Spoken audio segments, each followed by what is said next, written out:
Hey folks, what is cracking, man? Let me get this ready here. Let me get this straightened out.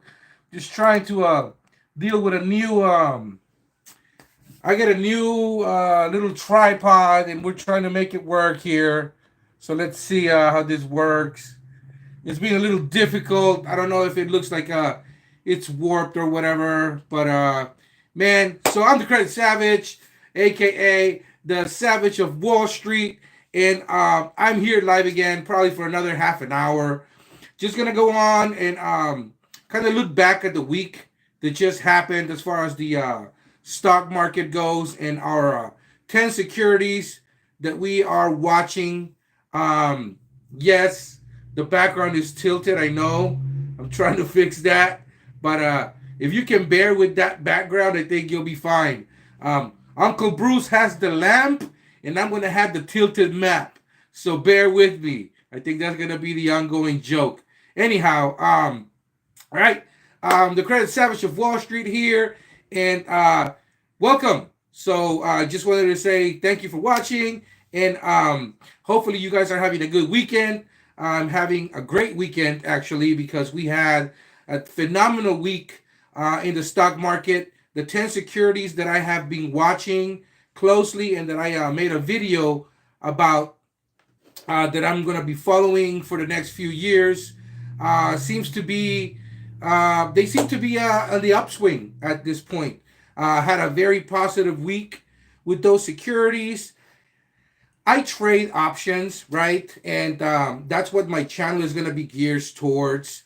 Is going to be talking about, cash secure puts, some iron condors, some strangles, and obviously covered calls, right? I feel like that is kind of like a foolproof way to be in the stock market because it gives you a goal to not just go in for the home run, and to actually have some type of forward looking goals for those people that are trying to make themselves richer in the long run. The stock market is not a sprint. The stock market is a marathon. And anybody that's been in the stock market for 20, 30 years will tell you that when you're going through volatility like we are in the past year, it's kind of nerve wracking when you're in the stock market at that place in time, at that point in time, because you're going up and down every day, right? But if you look at a graph, and that's one of my main key points that I try to tell people is when in doubt, zoom out. If you look at the history of the stock market and you go back 10 years, 15, 20, 30 years, you'll see that there's volatility every year, month to month, week to week. But when you zoom out, you'll see that the stock market is like this, right? So it's just on the upswing. It always goes up. Why? Well, because everything gets more expensive, right? So that's the main key point that I try to make people understand. I'm not one of those people that's going to tell you, hey, look, I have this exciting stock that I'm going to talk about. Dump all your money in it. You're going to make $1 million. That's not who I am. The people that I look up to, the people that I consider mentors, that is not how they've taught me. And in turn, I try to basically do the same and let people know, look, it's not going to be, you know, um, fun and games. It's not going to be sunny days every time, but you are going to make money all the time. Whether it's a red market or a green market, you're going to have the opportunity to make a lot of money. You just got to keep your feelings out of it. You got to keep your feelings out of the investing portion and look at it from a perspective of nothing but coldness and pinpoint accuracy. What I mean by this is you have to have a plan. If you say this is the stock that I want to buy, let's say it's at $20 at this point, and you're like, I don't want to buy it there right now because the market is it's going up for no reason. But I do want to buy it at, I don't know, 15, right? $16. Then you're gonna wait for a day where the market, has a very big dip, some type of correction. It could be that Rugman speaks, right? Jerome Powell comes in with some news, and then he makes the stock market just drop. Well, then the security that you're looking at may be then at $17. So then you can say, okay, well, it's at $17. I'm gonna sell $15 cash secure puts, um, but I would like to get paid for me using all of my available capital and putting it on escrow so that in turn I can buy this, and I'm promising to buy this in the future. So in 3 months, I'd like to buy this, $17 today security for 15. I'd like to get 50 cents per share. So in 1,000 shares, that's $500, right? So then what you're doing is you're gonna buy it at 15. Say that the correction keeps going a little longer than anticipated, and then it dips to 15. By the time that you've said you're gonna buy that security, well then now you have that security at $15, but you ended up getting 50 cents or more because that's the contract that you wrote. So then you're going to end up getting a security that you were looking at when it was $20. You bought it for 15, or you paid that because, you put $1,500 in escrow, but you ended up getting, $50 per contract, right? At 1,000 shares, we're talking about $500. So it's just an example. I'm pretty sure you guys that are watching me at this point are probably savvy to that, but just refreshing if anything. Now, looking at the 10 securities that we were talking about last week. PagerDuty. Okay, how did it start the week? Well, it started the week kind of low. It was like, it seems in the $23 range, right? $23. We ended at 25. Okay, so that's a nice chunk of change. If you went in and you bought PagerDuty at 23.50, or you place some cash secure puts on it to buy it for 22, in a couple of months, you're sitting pretty. Right now, all you have to do is cross your arms. You cross your arms and you say, I'm going to wait another month. We'll see where this takes us, and we'll go from there, right? Easy enough. I like PagerDuty. It's a good company. They're making good money at this point. They're quarter to quarter. They're looking healthy. I really like their business model. It's metadata, and the companies that are dealing with them are also pretty good companies. So I don't think there's going to be any issues with checks clearing when it comes to them getting their money. I really do like it. So I'm going to be watching it for the next few years. Like I said, I'm invested in it. And so we're going to see where this goes. But as of right now, it's 24.65, which is, $1.15 to $1.50 more than it was when the week began. So that's good to see. Now, another company we were looking at, and this is one where I actually do have quite a bit. It's Matterport, right? Matterport's one of those companies that I feel is being held by a couple of hedge funds out there, and they're just loading up. If you look at BlackRock, if you look at Citadel, I believe, all these other hedge funds are loading up on Matterport by the millions, man. So I'm a believer in their business model. I love the digital twins idea. I think it's definitely more than just a real estate play. And if anybody wants to dive deep in it and look at what Matterport does and what they can offer, it's just a powder keg at this point. When it goes, it's going to go. And it's not going to be one of those that it goes up 15 cents, 20 cents in a week or a day. It's going to go up $2, $3 in a week easily. And by then it's go time. The train's going to leave the station. I think at this point, the volume is not that much.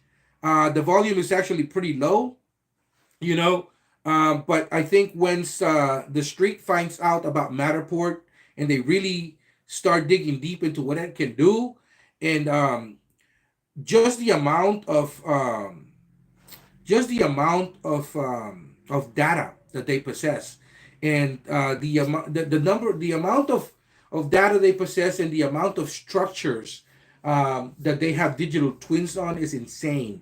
Um, right now, there's a lot of issues when it comes to big cities um, having a lot of lease properties everywhere. I think that a lot of the companies, because of the interest rates being so high and the economy being where it is, as well as the amount of workers that are being laid off, are just jumping ship and leaving big cities because they're too expensive and going to smaller rural areas. Um, those companies, are leaving, but that doesn't mean that there's not going to be additional companies.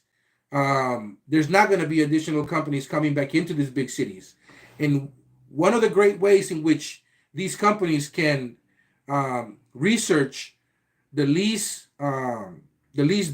four lease buildings that there is empty right now in like San Francisco, New York City, LA. They can actually use Matterport and they can see the structure as is. They can see this is where we could put our offices. This is where we could put, you know, um, all of our data area.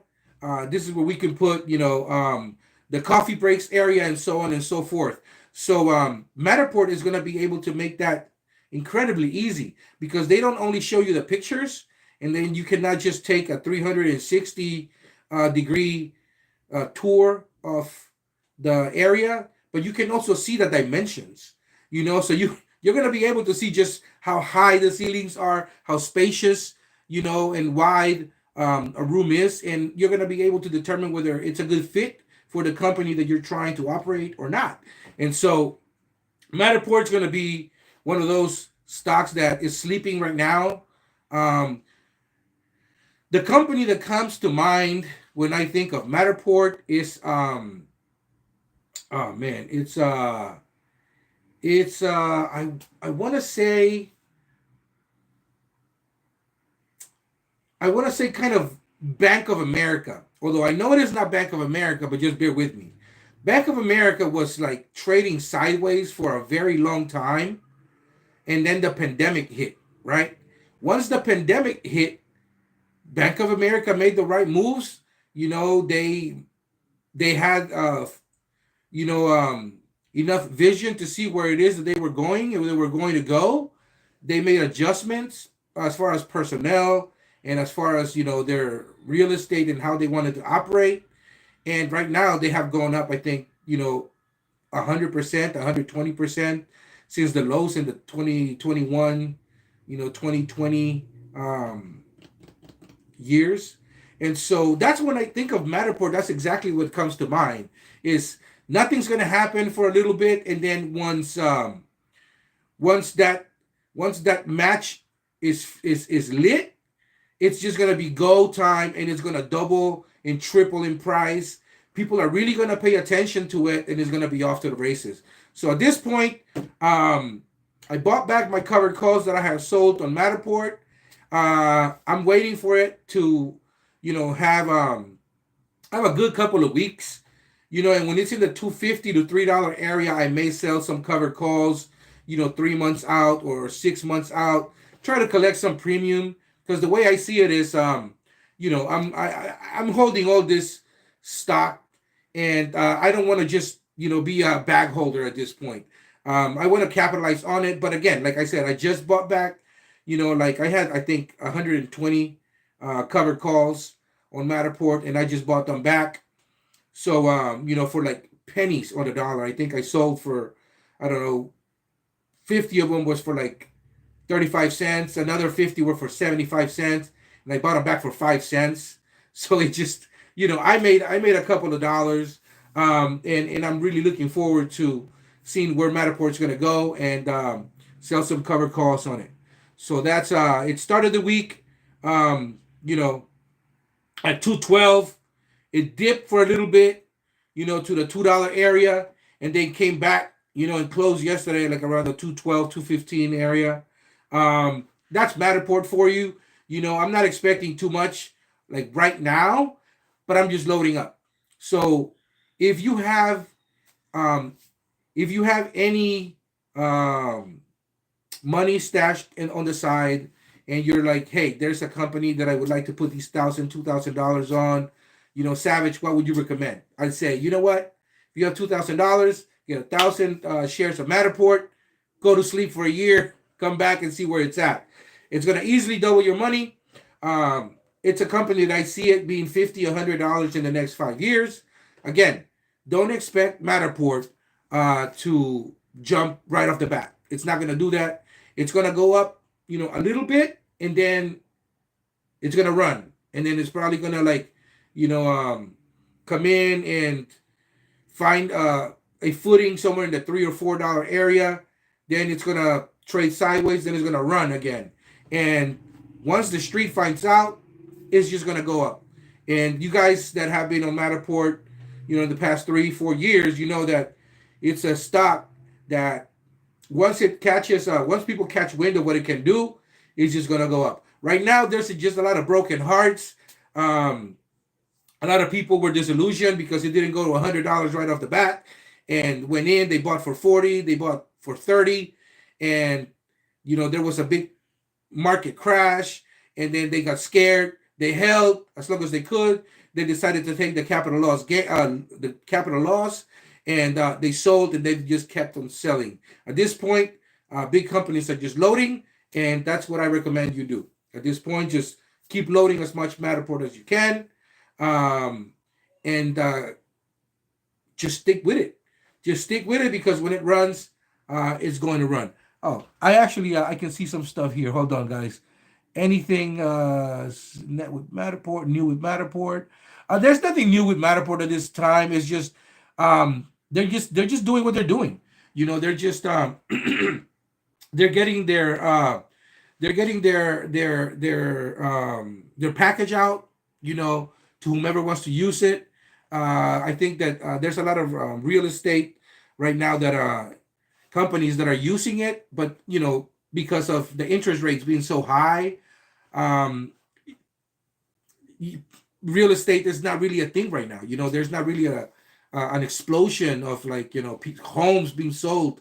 If anything, we have a surplus. I think because whenever I drive to LA, I see so many areas that are being built, and some parts have just stopped. I guess that the companies decided to take their loss, and they figured that they were in over their head, and so there's a lot of available real estate that is probably going to get sold cheaply. But once that happens, right, it's the real estate it's going to get hot again. There's only so much, right, and there's so many people that are trying to move out the cities, and that's what I'm looking at. I'm looking at a lot of places that are being built outside of the cities, and that's what you have to kind of look at and make a decision. You have to at some point make a decision and say, this is the company that I like. Um, this is the company that I believe in. You have to do a deep dive. Don't let me tell you, oh, Matterport's great. Buy it. Go ahead and do your own due diligence. Feel free to go in. Research what it does. Research what it's capable of. Actually, go on to I don't know, Century 21 or different real estate companies, and take a tour of different homes that use Matterport, and you're going to see the big difference between that and then just having a picture of what a place looks like. It makes a world of difference. Matterport's going to make a lot of money. It's just going to take some time. All right, now off to the next stock that I was talking about last weekend, and that is SoFi Technologies, right? Uh, I have a love-hate relationship with SoFi, and it's one of those things that, I know the company's great. I know that it's going to go somewhere at some point. It's just not right now. I think that's too much pressure that is being put on SoFi. Beach Boy, I see you, baby. I see you. Yes. What's up, man? So, yeah, man. So, I think you guys are expecting too much from SoFi. There's not, look, the stock was $4, right? last year. The stock was $4. It's $9 right now. What else do you want? It's doubled. Yes, there's people that came in and bought SoFi at $24, $25, and I bought at 18. I mean, if I liked it at 18, why the hell wouldn't I like it at 9? Why wouldn't I like it at 6? I personally think we're going to see 6 again. And I make, no secret. I tell a lot of friends, I tell a lot of people, SoFi's going to take another shit, you know. But don't look at it as something with a side eye and say, man, why would SoFi go? It's $9. There's no way it's going to lose 50%. Well, I mean, you don't have to believe me. Again, do your own due diligence. I'm not saying SoFi is not a great company. I am heavily invested in it, right? But I have to be realistic. And I also cannot give myself self paralysis, right?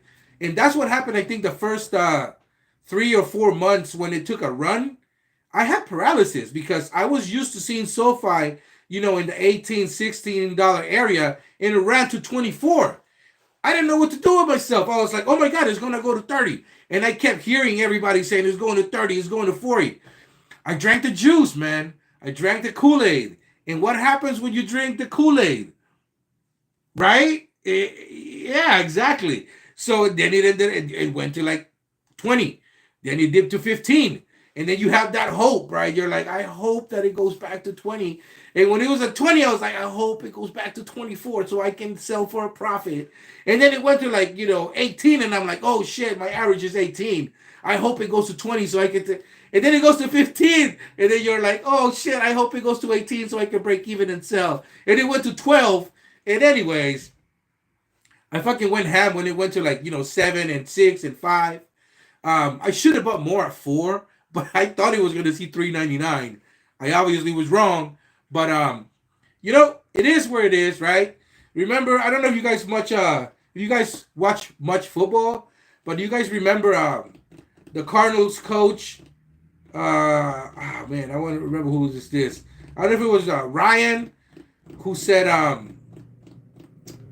or was it Jim Mora? I think it was Jim Mora that said, you are who you are, right? Your your record shows who you are. So like if you're a 7-7 team, 7-8 team, we're not gonna talk about playoffs, right? You're not 12-3. You're 7-7, right? So it's like, or 7-8. Like, what are you talking about playoffs for? And that's exactly the way I feel when it comes to SoFi. I love Anthony Noto. I've actually talked to him. I went to this one investment conference in San Francisco at the Palace Hotel. And he was there. He had a fireside chat. People were able to ask questions. He answered each and every one of those questions, right? And I like what he had to say. This was, I think, last year at some point. Great guy. I shook his hand, firm, grip, and straight shooter, man. I just asked him, why should I invest my hard-earned money in your company? And he flat out said, because it's a company I believe in, because it's a company that I have worked diligently and very hard to maintain and to grow. Because I have worked very hard to find the right fit, the right people, that fit in the right parts. This is not even the beginning, he said. This is not even the beginning. We're in our infancy right now. We're learning how to walk. But we know exactly where we want to go. So there's nothing wrong with that statement, right? And I think that he's being realistic. He's saying, we're not Bank of America. We're not Wells Fargo. We're not trying to be, right? He's saying where we're going, the street really hasn't realized what we're capable of, right? So if you take away all the locations Bank of America has, all the real estate they have to pay, all the insurance, all the employees, which is the most expensive and biggest part of the pie when it comes to a company's profit, and the insurance when it comes to those employees, medical wise, and just in general, the amount of overhead that you have, right? It's a lot. SoFi doesn't have that. SoFi can really take in $1 billion and pass on a lot of that money to the consumer, which is us, right? And they're a one-stop shop. You go in and you say, I would like a student loan. You like the process, you stick with it, then they could, loan you money for your home. Then you want to do, some type of life insurance, you can go through them. They have Galileo, they have Technisys. They have made very good moves, and they realized that they did not want to be overextended when it came to just relying on student loans. And I think at this point, maybe 15%, if not less, of their total revenue is actually coming from student loans. Now, student loans, we began to repay those. Okay, so that amount is just going to keep getting bigger and bigger, right? You also have to understand that the type of people that SoFi loans money to are not people with 600 credit scores or 550 credit scores. They don't take a chance. They're very conservative in their approach. And they actually lend out money to people that have an average FICO score of like 760. That's pretty high. If we were talking from a 1 to 10 perspective, right? And we run it a grade on a 1 to 10 scale, we're looking at nines and to the upside. That's pretty good. I mean, that means that they're taking very little chances, and the people they're loaning money to are going to repay that money. What's up? What is Beach Boy saying here? I just expected to write for cash and bring in the money. Who the turd cares if it takes another year or more for 2 digits? Exactly. You're taking the right approach. What's up, Alex? Hyperducker, it is part of his charm. I got charm. I'm selling all my SoFi for ATIP. I like it. Hybrid ATIP. You guys are nuts. Hey, I did this on a quick whim. I guess I could get on my YouTube here. Give me a second, and and I don't have to tilt my head when I'm reading your comments. Hold on, man. You got that too much. Anyhow, yeah, man. Let's see here. Come on, YouTube's work for me, buddy. I like SoFi, man. I really do. I think I think it's gonna go to like $40-$50 a share. But I can't bullshit you. And although for those of you who are in the Uncle Bruce world, right? And you guys, I love the guy, man. That's one of my mentors.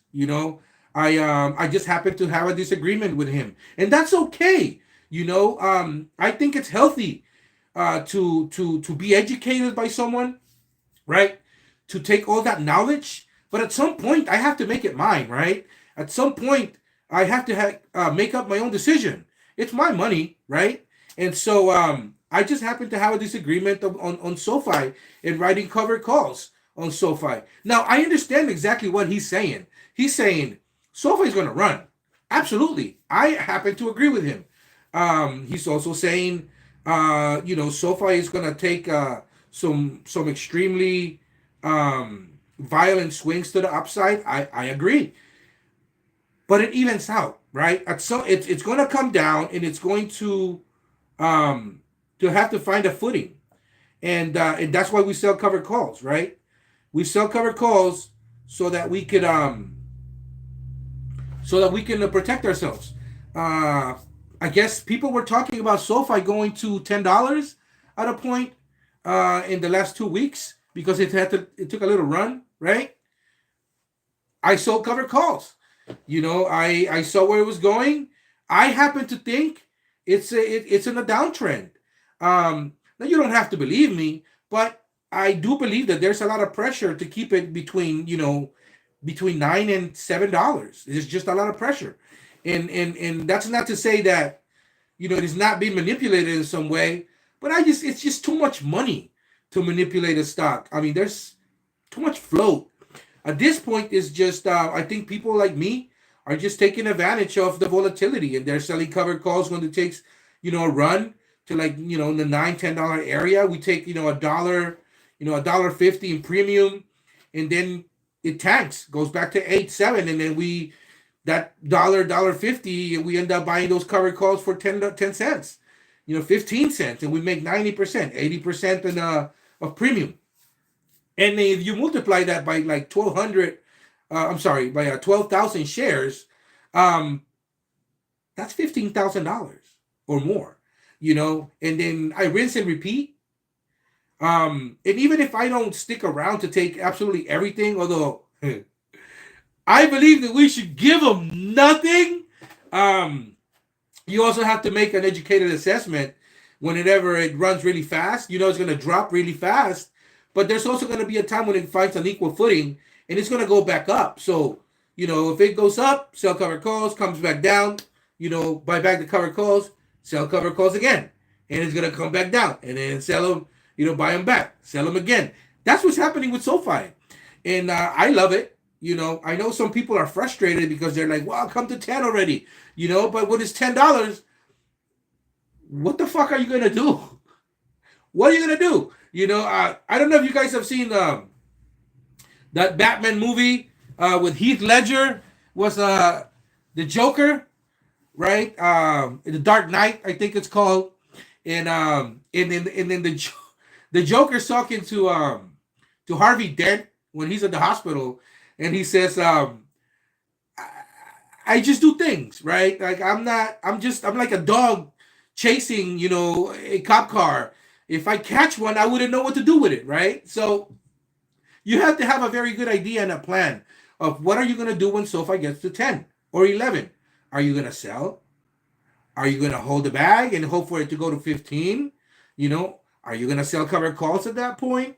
Are you going to sell cash secure puts? Strangles? You have to have a plan. It makes no sense for you to say, I'm not going to sell at 8, I'm not going to sell at 9, it's going to 10, it's going to 15. Where is it at right now? What is the stock telling you? The stock telling you, right? I'm at $8.99. That's what it's telling you. I'm not going any further. I like $8.99. I like to stay between 10 and $9, $10 and $8, and that's where I'm at. So you have to adjust, right? Take what the market gives you. Load up. Whenever it takes a shit, whenever there's a big dip on the stock market or on the security itself, buy. And if you don't buy, then sell cash secure puts. I assure you, 90% of the time is going to come back down again, right? And then get some more shares. And then once you have more shares that you bought with that premium, right? It's going to go back up, sell more covered calls. And it crashes again, right? Buy them back. Buy more shares. So if you take that approach, which is the approach that I took, I just wanted to get to 1,000 in SoFi, to 1,000 shares. Trust me, that's usually the goal. I want to get to 1,000 shares of a certain stock, and then I move on to the next stock, right? Every single security that I own, I've done over 100 hours of research in, right? So I know for a fact, whatever security I buy, I'm going to hold for at least 5 years, if not 10 years. I'm not here to make a quick dollar. I'm an investor. And that's what the mindset that you should have is you're an investor. You're not in here to make pennies, on a security. It goes up 10 cents, you sell it, and then you're going to go on to the next one. That's not my approach. My approach is I know a company, I've done my research. I keep doing my research because it's always evolving, right? The company's always changing. And so strategies change. The market, it's cyclical, right? So there's always adjustments that take place. You have to see for yourself where it is that you want to adjust. So then you always have to be studying, right? Absolutely nothing wrong with that. Again, like I said, over 100 hours of research in each security that I hold. And I'm not holding SoFi to sell it for $20, right? I've been there. I could have sold at $20. I'm not in SoFi to sell it for $25. I've been there. I didn't sell it for $25, right? I'm in SoFi so I can retire. Right? Let me repeat that. I am into SoFi Technologies as a security so that I can fucking retire. That's why I have 12,000 shares. That's why I'm going to keep adding and going to 20,000 shares, right? Beach Boy, I know you have like 1,000,000 shares. I know that. That's okay, right? I'm trying to be like Beach Boy. I'm trying to have like 1,000,000, 1,000, 100,000 shares so that I can sell, I don't know, 10%, of the security and make like $10 million for like every dollar it goes up or something ridiculous. But anyways, I digress. That's where SoFi is going, man. SoFi is going to like $100, $50, $100 a share, but it's gonna take time. All right, wait until they start cannibalizing other companies. Look at what they did to Galileo. They used to be Galileo's client, and then what did Anthony Noto say? Why the fuck are we paying this company all this money so that we can do that? Right? Let's just buy them. That's exactly the approach that Jeff Bezos took with Amazon. Why are we paying this company this so that we can do that? Let's just buy them. And once SoFi starts acquiring more and more and more of their competition, they're going to start taking smaller banks, right? They're going to start doing what Chase has done for the past 20 years. They've just cannibalized everything, right? Once they start doing that and those banks start going digital, all that money is going to come into SoFi's coffers, right? At some point, they're going to say, we're a bank. Here's a dividend. Imagine you have 20,000 shares of SoFi and you get $1 dividend. You're getting paid $20,000 just for holding the stock. You follow? So that's what we're trying to get. We're trying to get to the point where we feel very comfortable holding a stock, right? And if we feel we are at a point where we're comfortable being taken out if we sell the stock through a covered call, that's where you got to get to, man. I sell $10 covered calls because my average is in the 8s. I am content to sell SoFi at 10.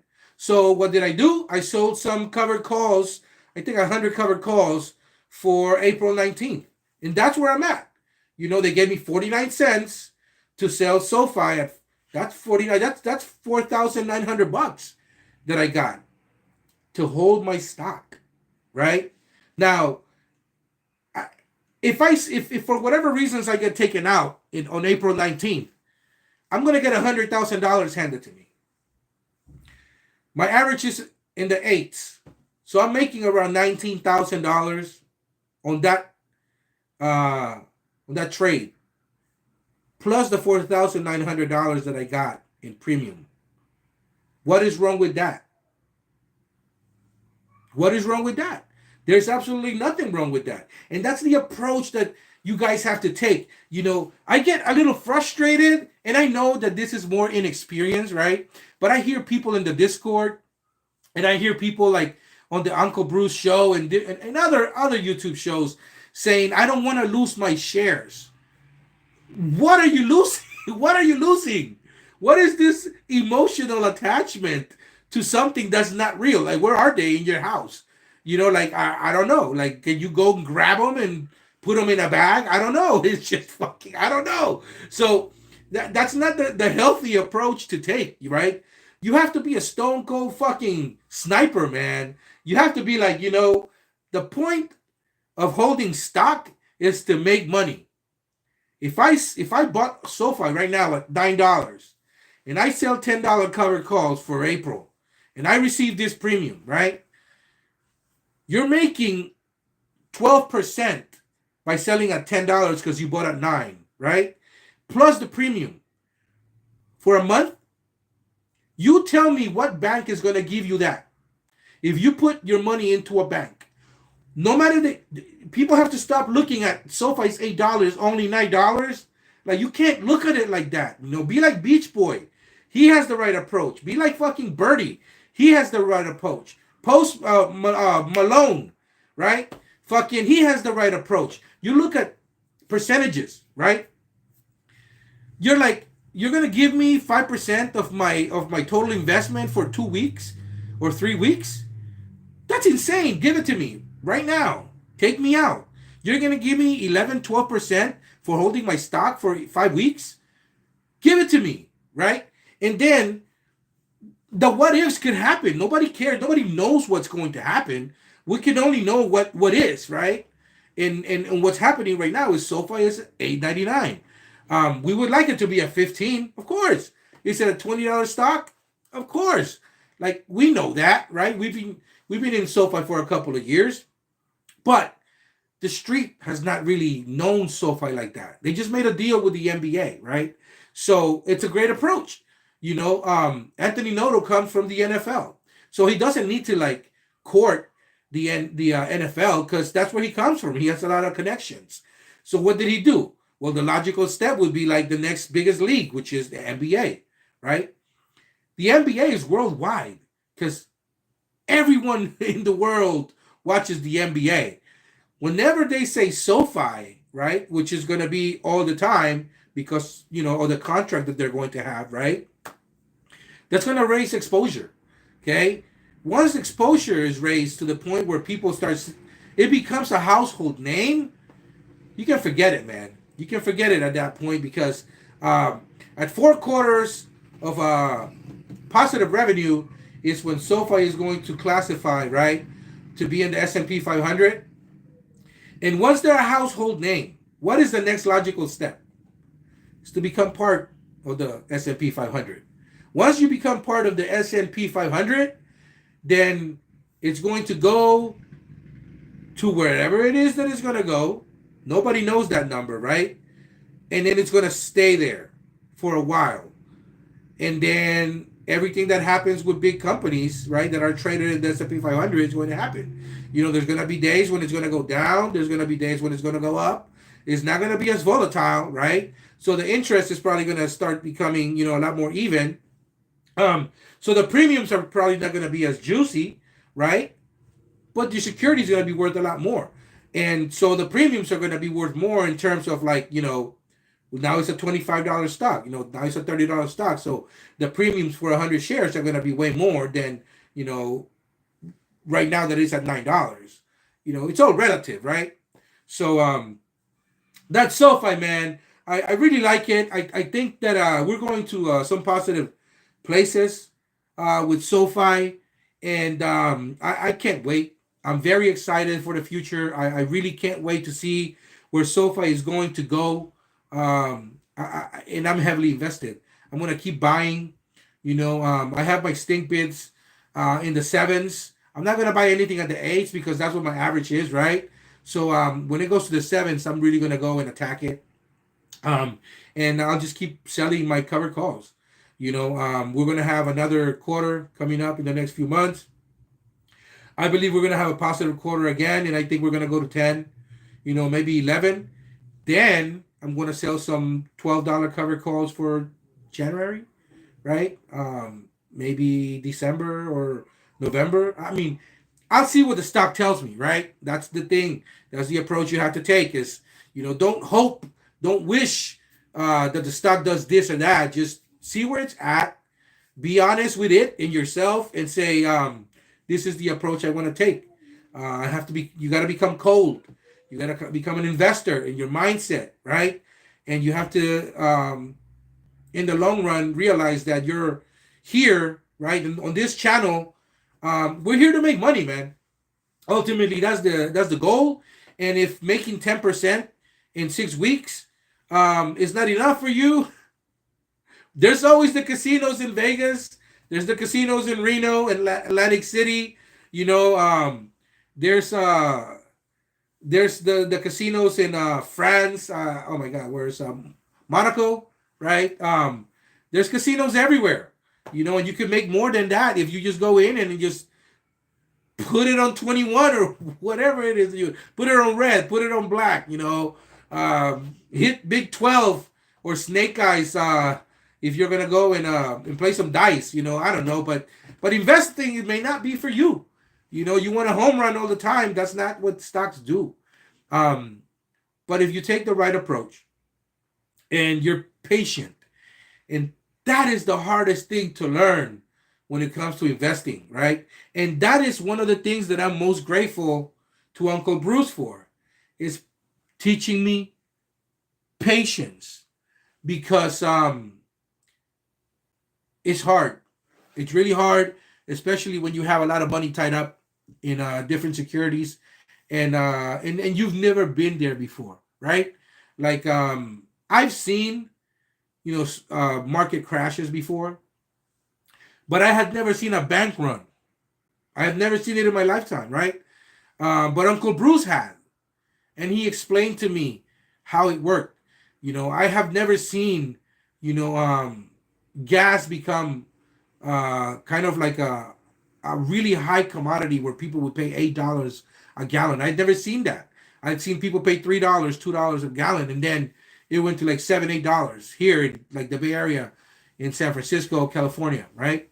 That was fucking insane. I was like, oh my god! And I mean, Costco had lines, that were stretched a mile, mile and a half when it came to cars because they wanted to fill up tanks. People had like, these big like mega gigantic like buckets, to put gas in. That's wild, man. So experience will teach you that. I had never had it, so I asked Uncle Bruce, and he explained it. And if you're able to fucking to listen, right, and to ask the right questions, and you have patience, I think you're going to make a lot of money. And also, you have to realize that you don't know everything. You may be great when it comes to graphs. You may be great when it comes to market psychology. You might be great, but you don't have a feel for stocks. You don't, right? Or you may be great. You have a great feel for stocks, right? And you maybe cannot read a graph correctly, right? Nobody has everything. But that's where learning comes into play. That's where having the right approach mentally and being able to say, I don't know everything, right? That helps, because then you're able to lean on people that have the similar mindset, and are able to give you a different perspective, right? And so that's why I like dealing with people like Beach Boy and Birdie, and Malone and Hybrid Duncan, and my boy from work, Herb, right? And Ralph, and I know out so many people, right? That have the same mindset. Not everyone knows this game, and not everyone should, because if everybody was in it, we wouldn't have much money. I like people dumb, man. I like people that are dumb. I like gamblers, because they keep me well fed, and they keep me going to the Waldorf Astoria multiple times a year. They keep Beach Boy going to Cyprus. What is he saying? 2 months time. Don't you think that 4.29 and 2 months time? Don't you think that with all the big players like Kathy BlackRock, blah blah blah, in on it, it won't break $10. Well, see, that's the thing, Beach Boy. There's just they can't run the market. Remember what Uncle Bruce said, right? He's like, yes, in terms of us, it's all relative, right? Um, in terms of us, we hear $100 million. Holy shit, right? That's 100. But when it comes to the stock market and Wall Street in general, that's fucking nothing. That's a drop in the bucket. Like on witching hour, right? During witching hour days, $1 trillion or $2 trillion uh, worth of stock options, right, are going to kind of balance out. That's what we're dealing with here. Trillions of dollars. That's $100 million is nothing, right? So yes, Citadel, BlackRock, Cathy Wood, they're names that we know are out there, right? Warren Buffett, we know them, right?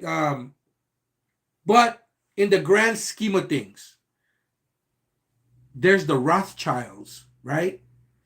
There's the queen and kings of like Monaco and England. I mean, you want to talk money? That's where the money is, right? So like, that's not them buying that security. Um, it's Kathy Wood, right? She manages a hedge fund. She has her own ETFs, right? That's great. I like Kathy Wood, man. I honestly think she doesn't get her fair share of kudos because she's a woman, and she's in a position where she's outsmarted a lot of people, and she has had you know the forward looking mindset of being able to see where the future is going, where the market is going, and I think she's been accurate. And I think she has a lot of the good old boys from the network, of the past. She's had to meet crow and has pie on their faces at this point, and I don't think they enjoy that, just because, again, she's a woman, right?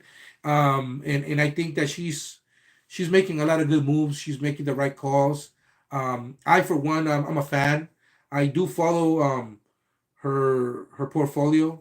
And there's a couple of companies that I actually that I bought because I went in and I did a deep dive on those companies that were in her portfolio, because she has all of that information is out there, right?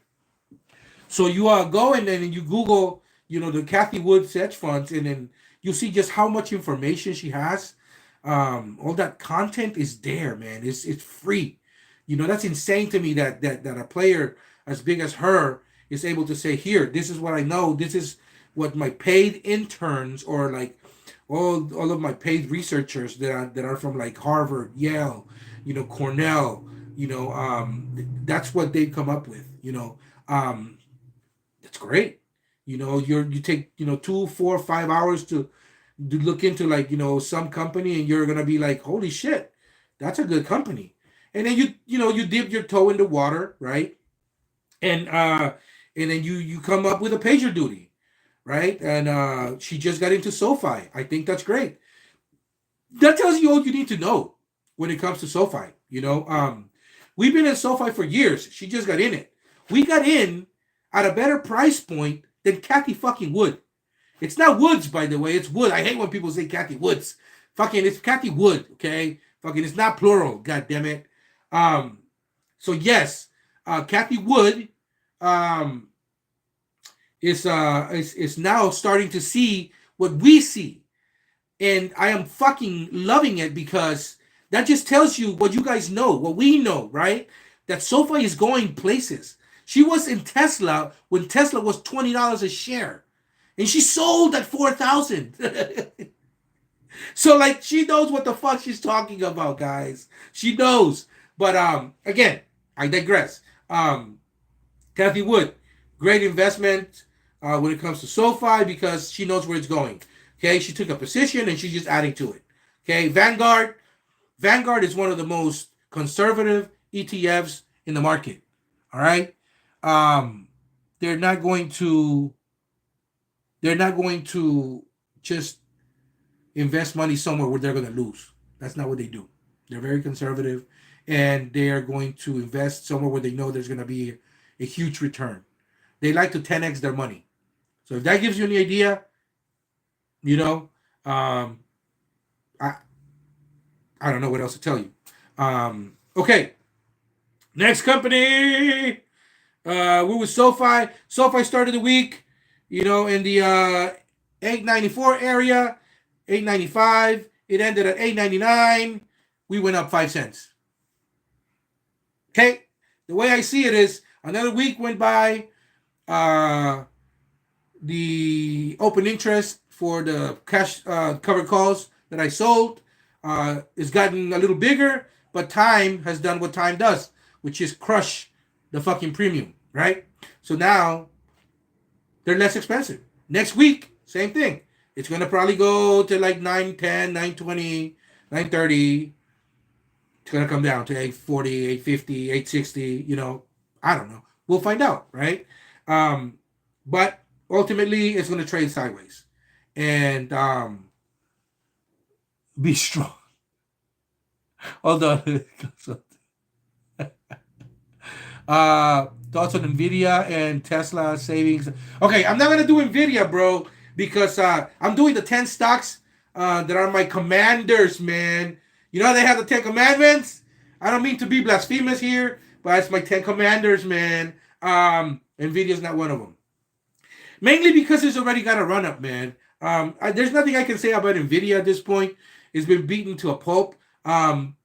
If you like the stock, you know, like, okay, at this point, I would be a fucking fanboy and I'd just be like a bandwagoner. I hate that shit, right? I don't like to be a bandwagoner because why go into a stock that's already ran, right? I just sell some cash if your puts if it takes a big shit, right? Or sell some, or I hate it, but I do it sometimes. I'm against it, but I do it sometimes. Just I buy puts, right? I go out 6 weeks, 8 weeks. Whenever a stock goes up ridiculously, in a couple of like a month, in a couple of weeks, because I know it's gonna come down. So like, I may buy a put this coming up week. I'll see what happens. It just took a shit this week, so I want to see if it recovers or it comes down. I don't know, but I got nothing on Nvidia, man. SoFi again, trade sideways for another week. It's what I think is gonna happen.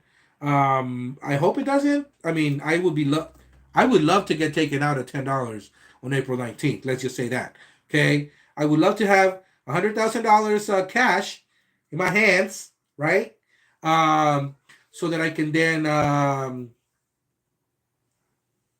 sell 100 cash secure puts, perhaps, for, I don't know, January? I don't know.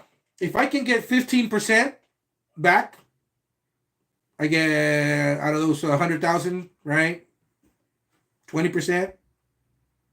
So I'm gonna be where I'm at, which is 100,000 shares, or I'm sorry, 10,000 shares, right?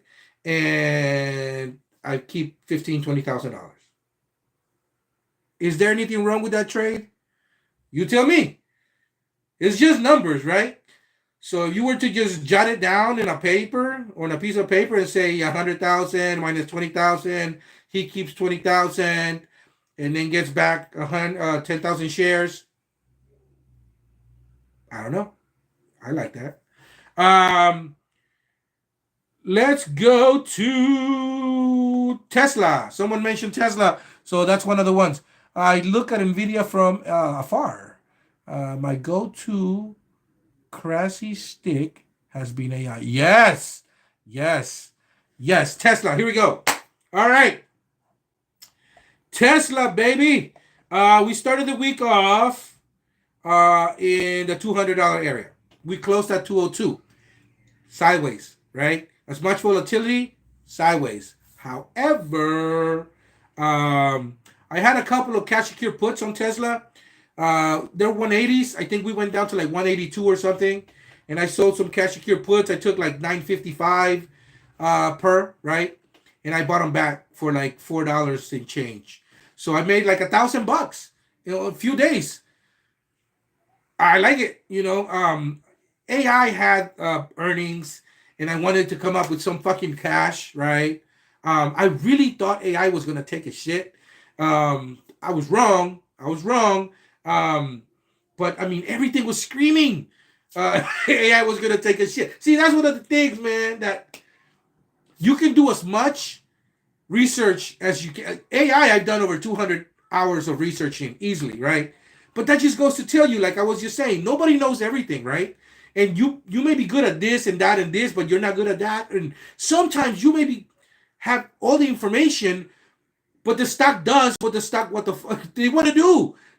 You don't tell a stock what to do. People get frustrated with SoFi. They're like, I wanted to go to fucking 10. I wanted to go to 15. It does what it wants to do, man. We don't tell them. Kathy Wood could go in and be like, I'm going to buy 1 million shares. But if it just moved 20 cents, what are you going to do? Tesla, same thing, man. I really wanted to go to 220. Yeah, I see it. It really wants to, man. It just it takes little shots. I think it went to 204, 205 this week. right? And it took a little hit. It came back down. It tried to get another little headbutt in there, and it just came back down.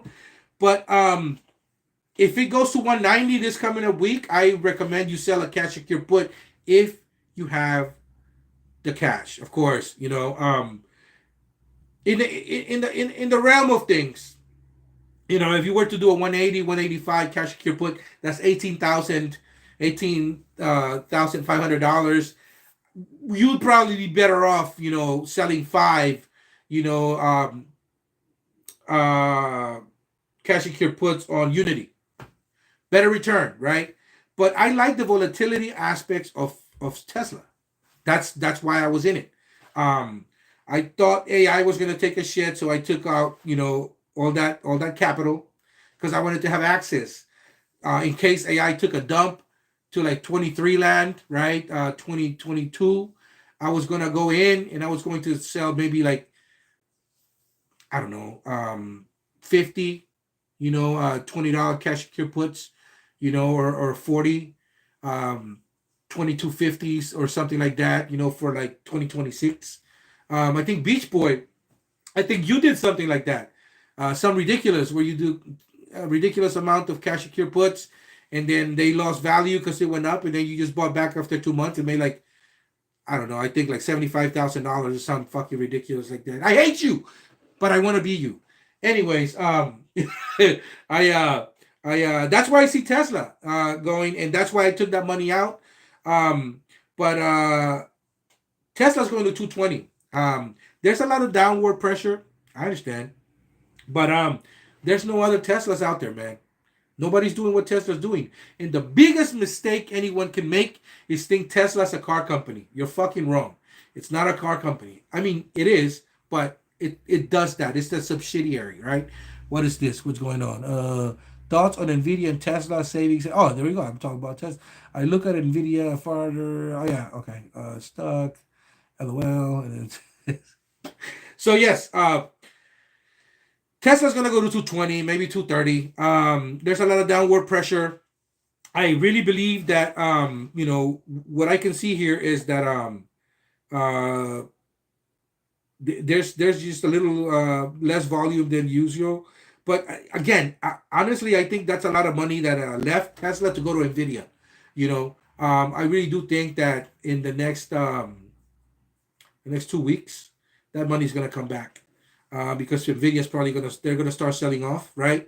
And they're not gonna sell off all at the same time because then it's gonna tank, and they don't like to do that shit. I think they're gradually gonna come down, and that money's gonna find its way back to Tesla. That's just my personal opinion. Obviously, I'm not your personal advisor. I'm talking information and what's out there, and how I read the stocks that I'm invested in. Interest and full disclosure, all the companies I want to talk about, and I do talk about, are companies that I do hold, right? So, yes, Tesla goes to 190. I say some cash secure puts would be great, some 185s. And I see more sideways trading in the week. We may finish the week at 205 unless somebody really wants to keep it underneath 200. But I don't see that until maybe the third week of March. So, that being said, let's get to our next security, which is Unity.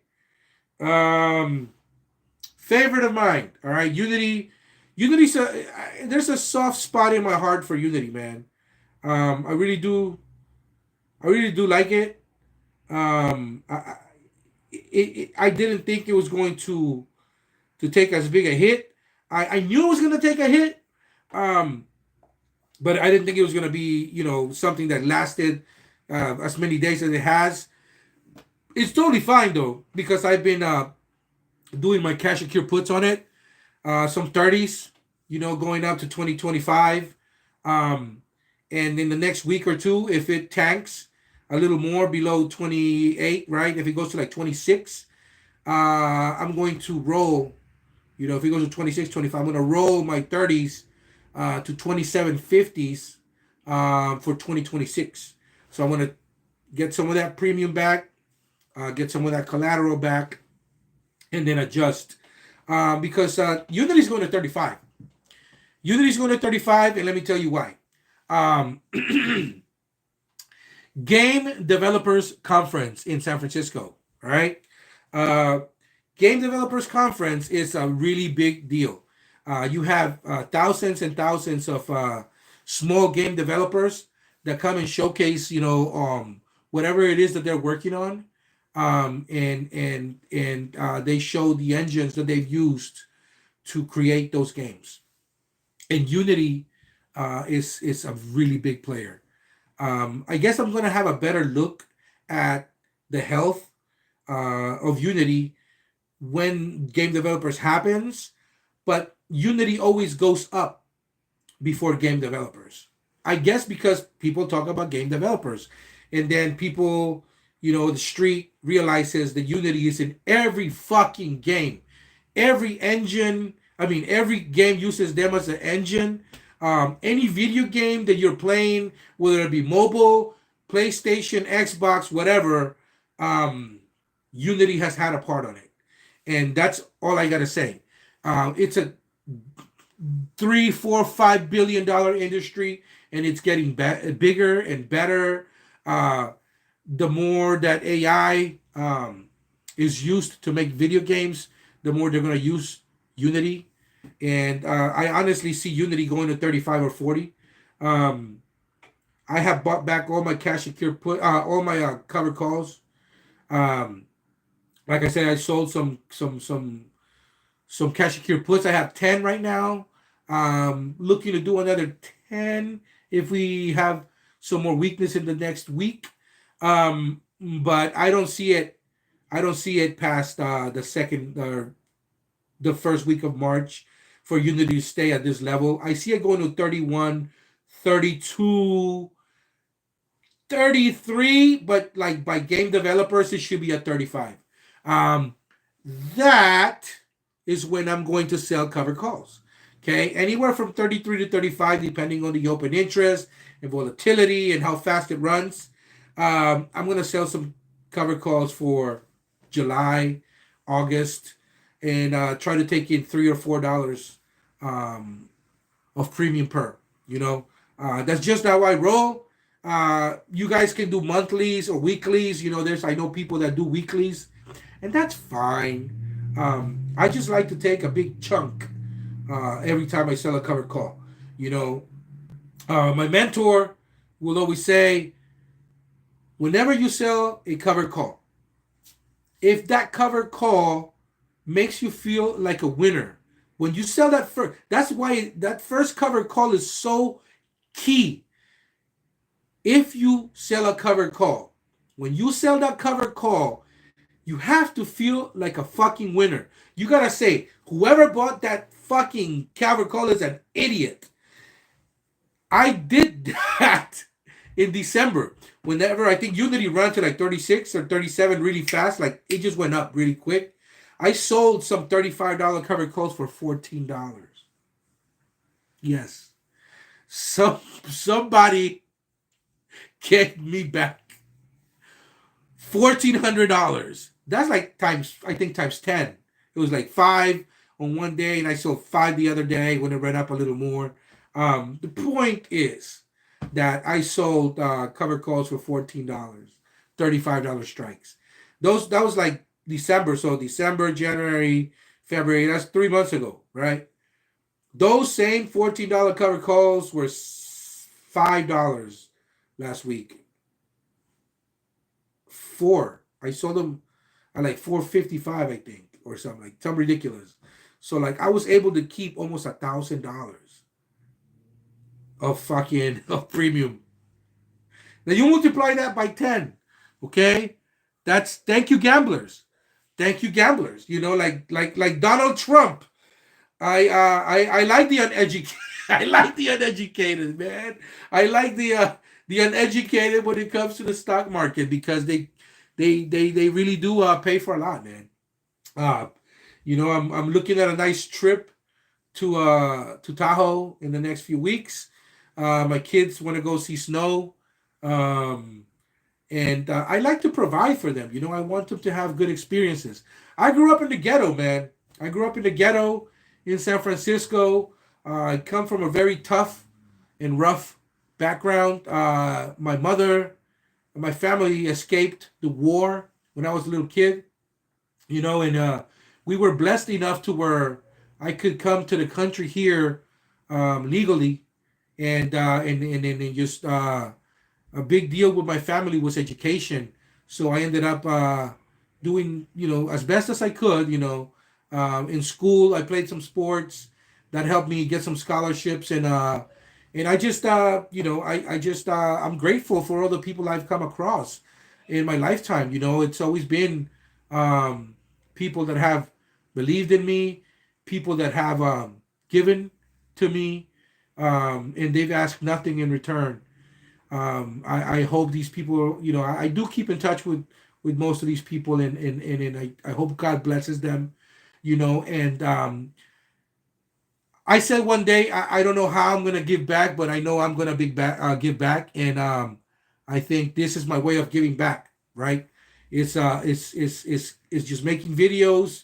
I don't know who's gonna watch them. Quite honestly, it could probably be 20 people. I don't know, but my way of saying thank you, I guess, is to hopefully catching the ear of some person out there who's trying to figure out their finances and has decided to take um, the next step and say, I'm going to take $10,000, and I'd like to see if there's any companies out there that are going to give me some return better than the banks. Um, and I hope they watch this video and then look at these 10 companies, right? Because I really do feel like they're going to be very good companies in the long run. And if I can help somebody out there that's struggling right now with bills, I'm asking nothing. I don't care. I've never asked for a donation. I've never asked anyone to send me anything. That's not how I do. There's people that want to buy me like dinner or something so that I can talk about stocks or credit cards, which I'm a fucking monster in. I gladly will take a $400 dinner because I'll take advantage of it. Like, you want to take, sure. My time is valuable, right? But at the end of the day, I'm okay if somebody is of more modest means. I will go and have a burrito with them and talk to them for 2 hours about getting their finances in order and stuff. And so I just hope that this reaches some people at some point that are curious about these 10 companies that I'm talking about. Anyways, I got off track. Sorry. Tesla. More of the same to the upside. Especially during the second week of March, right? I think we're gonna go and try to hit 220s, maybe 230s, and depending on if Elon could keep his fucking mouth shut, we may see some positive. If he says something stupid, or if the markets just want to keep Tesla in the $200 level, um, you know, uh, again, cash secure puts, beautiful thing. You can outright buy the stock if it hits 190 and then wait for a little recovery, sell some 200s 6 weeks out, take a big chunk of cash, right? You can't go wrong. Tesla, anything under $500 a share, I think it's a gift. Um, my hands are just in so many different cookie jars that, like, I'm already on Tesla. I just take that premium, um, and I'm just investing it in shares at this point. Wherever it's at, that's where I get it. I have 5 cash secure puts, two tens, I believe, that I sold for January, and I took a nice chunk of cash. That's what I use for, like, Unity and some SoFi cash secure puts. So anyway, so that's how you do it. You take cash secure put money, big chunks, and then you drop it into like smaller, securities, and get that chunk, and that's the game. That's the way the game is played. You see some weakness in the market, you buy them back. If it runs, you roll them. Either way, you make money, right? Or you could just do nothing. You could just cross your arms, level 99, and have those expire worthless, or get that money put to you. Either way, you can't go wrong. Okay, so Tesla, more of the same. Next stock, AI, baby. C3.ai. It, I got it wrong. I thought it was gonna take a dip, and it didn't, man. It didn't, and I, I mean, I'm honestly, I'm pleased just because it's I'm pretty heavily in it. Um, you know, we opened up the week um in the 20s, man. It opened up the week, I think, in the 26th. We even saw some 25s, I think, on Monday. And because of earnings, it just, it kept going up a little bit like this, right? And that should have been my warning. But then again, it's done that before. It's done that before. And I just, it went down. But never before earnings. So that's where I was wrong. And my wife was right. My wife was right. She actually she sold 5 cash secure puts on AI and fucking she killed them, man. I bought back all my covered calls. Sorry, I bought back all my cash secure puts. I sold covered calls. I sold 3250s, which I rolled to 3750s December or January. Ended up taking more premium and moved up, on the option chain. I think it's gonna come back down. It went up too fast. Right now is that euphoria. Plus the ticker, right? It's AI. Yes, it's a great company. A lot of short interest. Um, there's a reason why I've been trading it for 2.5 years. Mind you, I was the first person to talk about this shit to a lot of people. They had no idea what C3 AI was. And I was like, this is this company, right? And so it's doing what AI does, man. It runs, it looks really great, and then it comes back down. Um, it's gonna keep doing that for a few more years until there's like a huge catalyst, right? It's gonna go to $100 a share, easily, easily. This stock was 200 a share at some point, mind you. All right, that's when everything was hunky dory. But it's gonna go to $200 a share in the next 5 years. It's just it's gonna take time. In the meantime, I'm having a lot of fun trading it where it is right now. Um, because I just I it, there's just too much upside, right? They're doing a lot of what Palantir does, except they're not Palantir, and that's the best way I can put it. They can do what Palantir can do, but Palantir cannot do what AI can do, right? And AI is just so easy to use. Their business model is great. Their CEO, their management is exemplary. Okay, it's greatly managed. It's kind of like SoFi, nothing but ringers, and I see it really going, to the 50 land in the next year, maybe 60, 70. It'll be $100 before people know it. But in the meantime, let's have fun trading it. I just think I think it's going to go there. What's up? What's going on here? Is that the GDC coming at San Francisco? You're talking about, yes, Game Developers Conference. That's it. That's the one, baby. It's going to it's Game Developers Conference in San Francisco, and Unity is going to be the rage, man.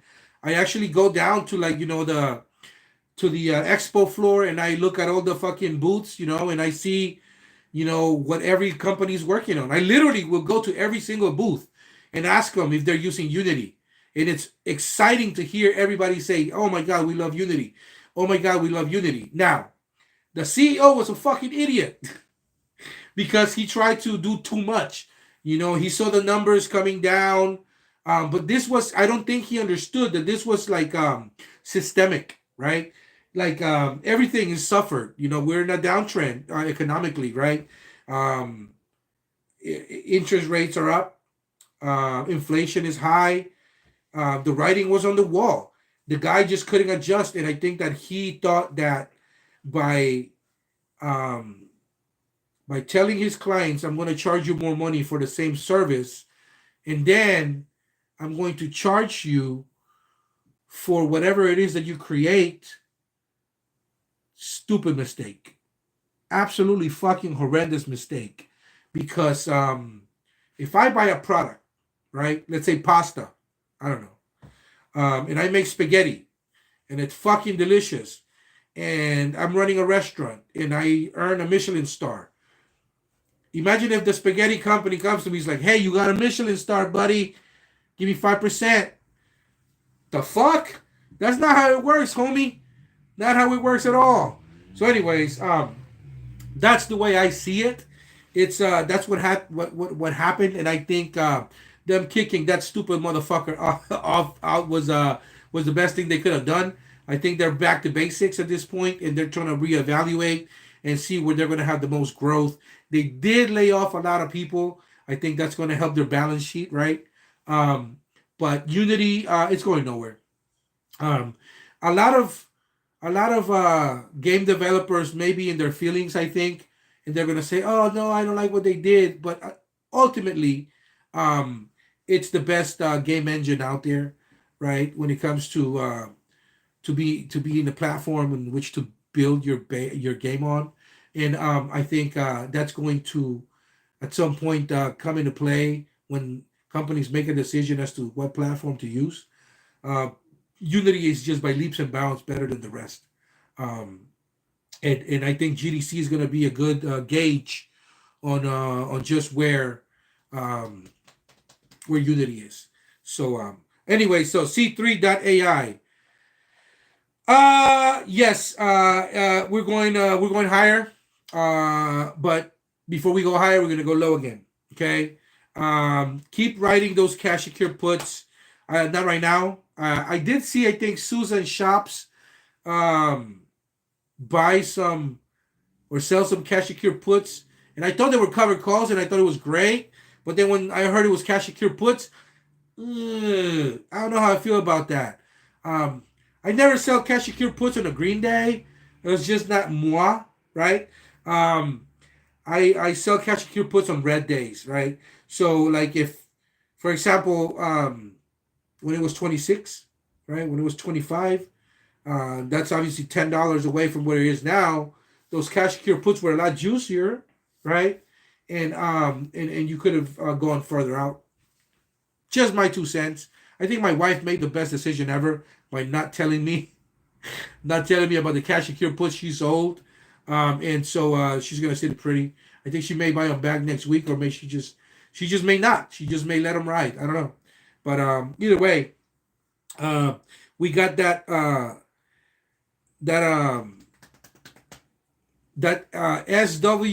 SWVVX fund on Charles Schwab or with Charles Schwab. So all the cash secure put money that we have goes into that fund. So then we automatically get 5%, of that money that's in cash secure put land. So if we got, 25, 30% premium, uh, when we sold that cash secure put, we end up getting 5% more because of this. So I think that's a great strategy.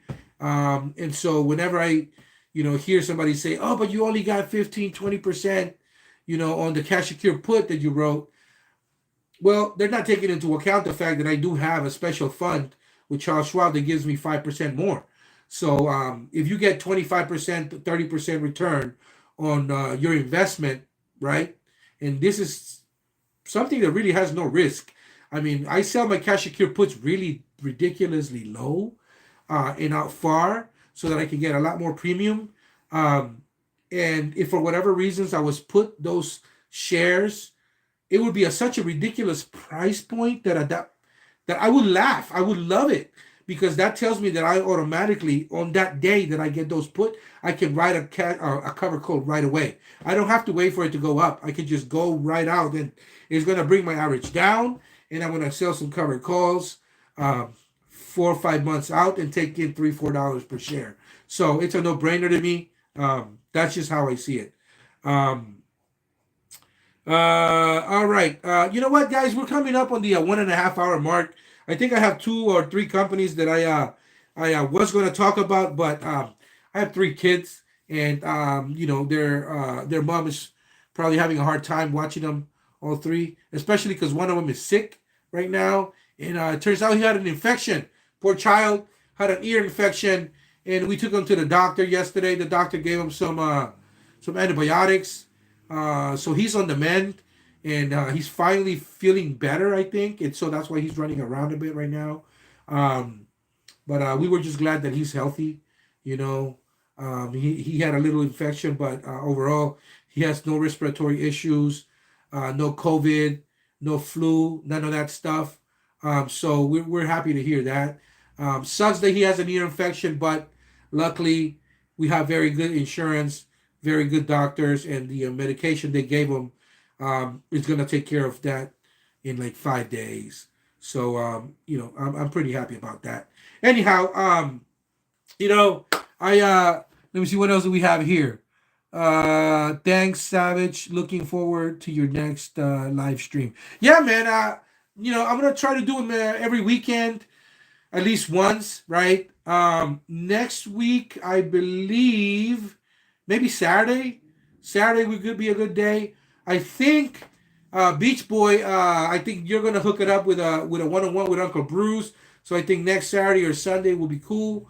But yeah, I think like right before that or right after that, I may do a live. Um, I'm actually gonna write down a lot more than I wrote for today.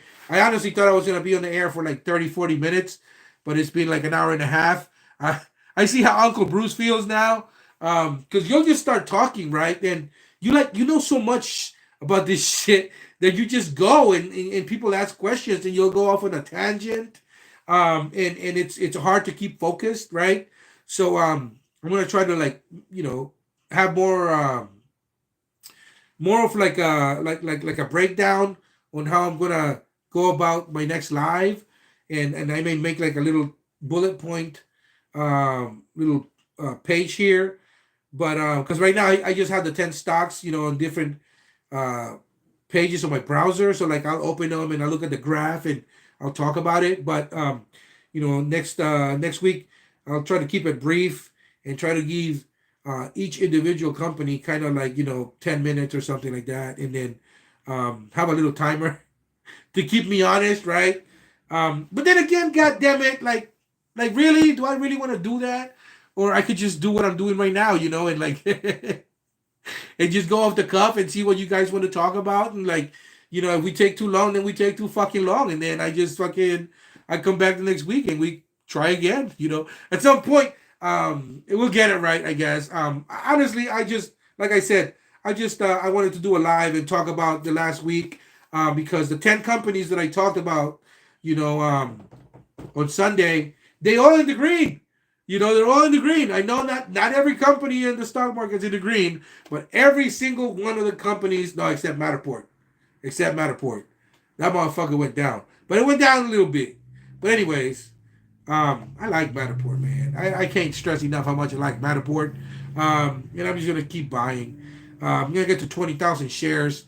Same with SoFi. Trying to get to like 5,000 shares of AI. Trying to get to like 2,000 shares, 2,000 shares of Unity. I sold all my position on Fubo. Trying to get more PagerDuty, and so I'm gonna try to load up this year, man. I honestly don't see us going up, tremendously this year. I think we're gonna have probably a lot of downside. I think because of the economy coming in hot, unemployment. I think we're going to be higher for longer. I think we're going to be higher for longer, and once numbers start coming in from more companies, and therefore we're looking numbers are not great, right? When their numbers are a lot more conservative, and it's not what people want to hear, they're going to then start selling off, which is great for me because I'm going to keep selling my covered calls, right? It's great for you guys too because you're going to keep on. You're going to keep. Is Gayote here? Gayo, what the fuck? Ah, what up? Happy Saturday, bro. Yeah. Yeah, man. Let's see here. Enjoyable. We getting rid of BB. Yeah, I hope so. man, yeah, I try not to. Okay, here's the deal, man. Fuck, I love Israel. I fucking love Israel. Um, my forefathers are from the Middle East. Well, let me backtrack here. Um, my great grandparents are from Europe, right? They're from Hungary and Portugal, but their parents came from the Middle East. My That part of the family, they traded horses. That's what they did. They my even to up to like my grandfather. That's what he did. Cattle and horses. He raised horses, and that's what they would do. So that's what's in my blood, right? And so I fucking, man, this whole situation with Israel and Palestine, man, it's always the brothers, right? It's always brothers that have the biggest disagreements. It's like, fuck.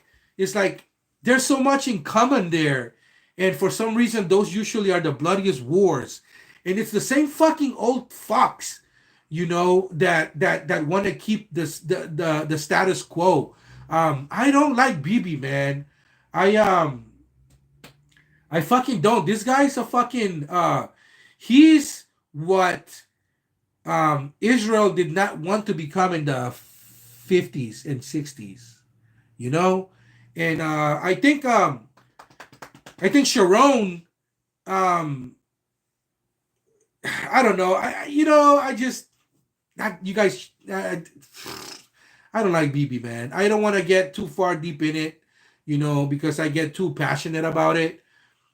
But I think that there is ways to coexist, and I think that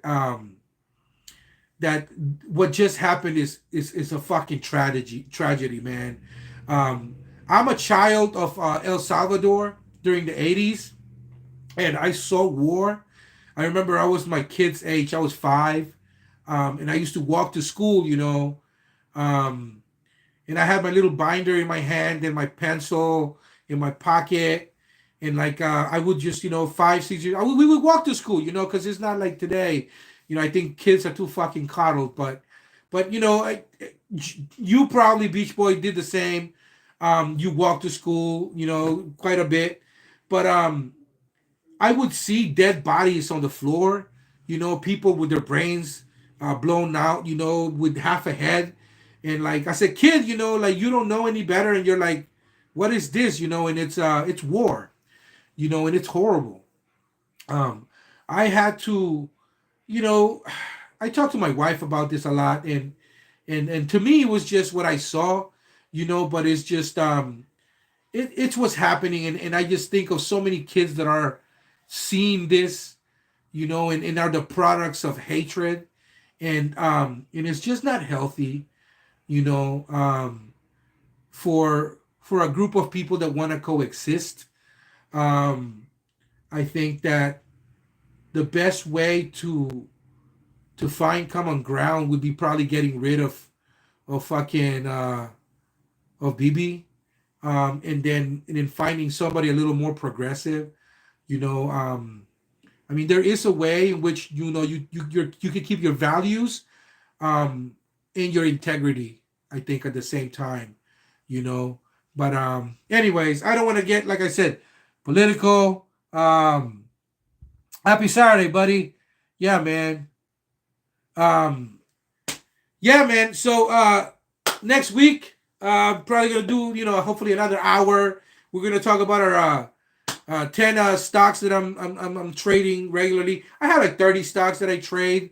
10 are like, I don't even talk about them because, they're like, I sell covered calls like, 2 years out on those, and I just collect a fat fucking premium. I want to get taken out.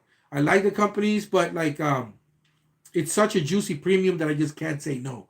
So they're out there, right? Let's say an example would be RXRX. I don't know if anybody's traded, but I bought it at $9. It ran to 12.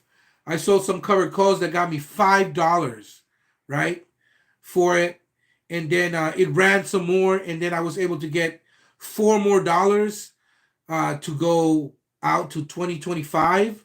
So I got $5 and then $4, right? That's $9. That's my price. That's what I paid for the stock. I got that already. I already got it. So I sold $15 covered calls. I went from 10s or 12 to 15s. And then it ran some more.